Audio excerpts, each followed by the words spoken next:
Hi, my name is Genghis Khan, and I will tell you the story of how I created the greatest army and empire the world has ever known. Let us start with my humble beginnings. I was birthed by my mother, Ulun, and her kidnapper, Isha, and was given the name Temujin in 1162. My father never loved me. He even once left me behind with the tribe to move to a new camp. At age 8, he arranged my marriage with Borte, a girl from a neighboring tribe. One day, my father was poisoned by a party of Tartars and passed away before he could be saved. This left our family of a mother, 3 sons, and 2 stepbrothers to fend for ourselves. Abandoned by our tribe, we're forced to survive as outsiders. During this time, I met my BFF, Jamuka, since his family occasionally camped near us. We swore an oath to be blood brothers as children. With growing rivalries amongst us siblings, I killed my half-brother in order to gain dominance in the family. At age 15, I was becoming a bigger, stronger boy. At age 16, I reunited with Borte and married her. I then went to a neighboring clan to meet Ang Khan, or Tugrul, a close ally of my father. It was a marriage tradition for wives to make coats for their partner's father. So, I gave Borte's coat to Tugrul to represent him as my own father. Touched by his heartfelt gesture, he offered protection to my family under the powerful Khans. News of my alliance with the Khans spread throughout the steppe. One day, I woke from my peaceful sleep only to be attacked by the Merkit tribe, who kidnapped my mother. My family and I were able to escape, but they kidnapped Borte. I went to tattle Togrul, and he offered me 20,000 warriors to retaliate along with Jamuka's aid. At this point, Jamuka was Khan of his own tribe. We organized a battle to take revenge on the Merkits. In the end, it was our victory, and I was able to reunite with Borte and began establishing myself as a leader among Mongols. Me and my BFF Jamuka combined camps, ruled together, and swore our friendship again as adults.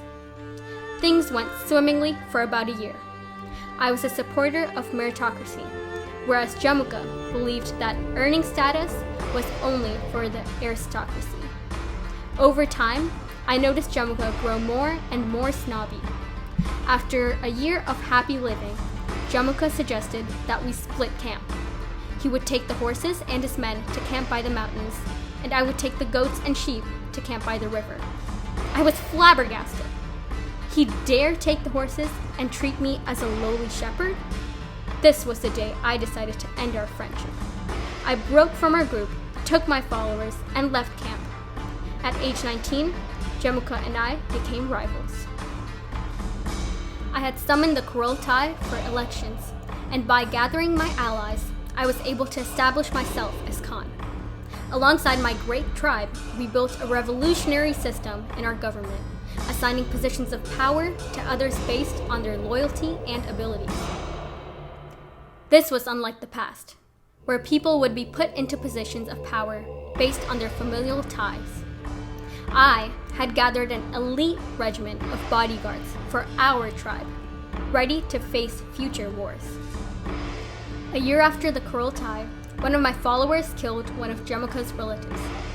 I guess not everyone's used to it like me, because Jamuka had used this reason to attack my camp with his huge army.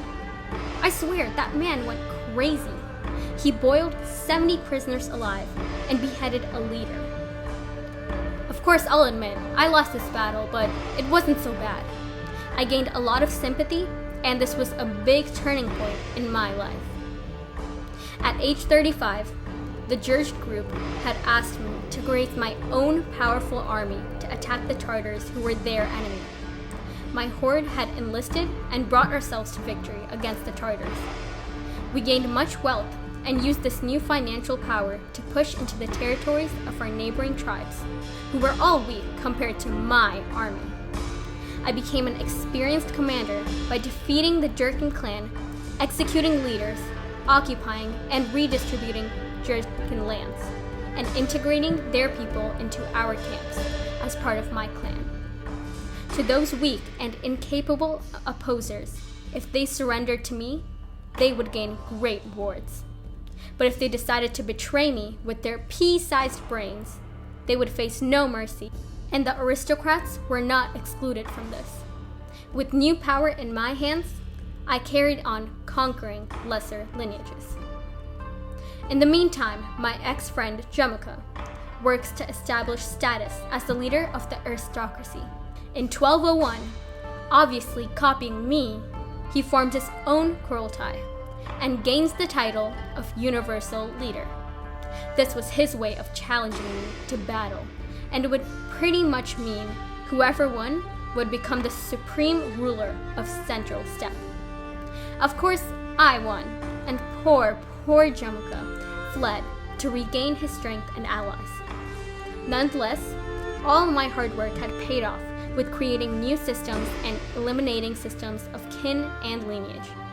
Of course, with such effort, I controlled the majority of the Mongols like no other. By 1205, all my enemies were eliminated, including Jamaica, who had fallen below me. He chose to be executed with getting his back mercilessly broken. And that's how it happened.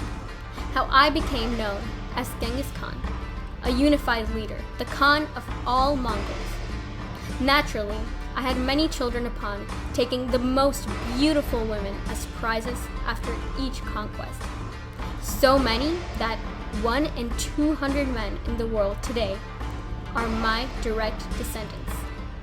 I could have taken over the whole world, but my life was too short. Not to brag or anything, but I went on to rule over 1 million people before aiming to take over the Chinese dynasties. Hard work, dedication, and popularity were my keys to success, and yeah, that's how I became who I am known as today, Genghis Khan.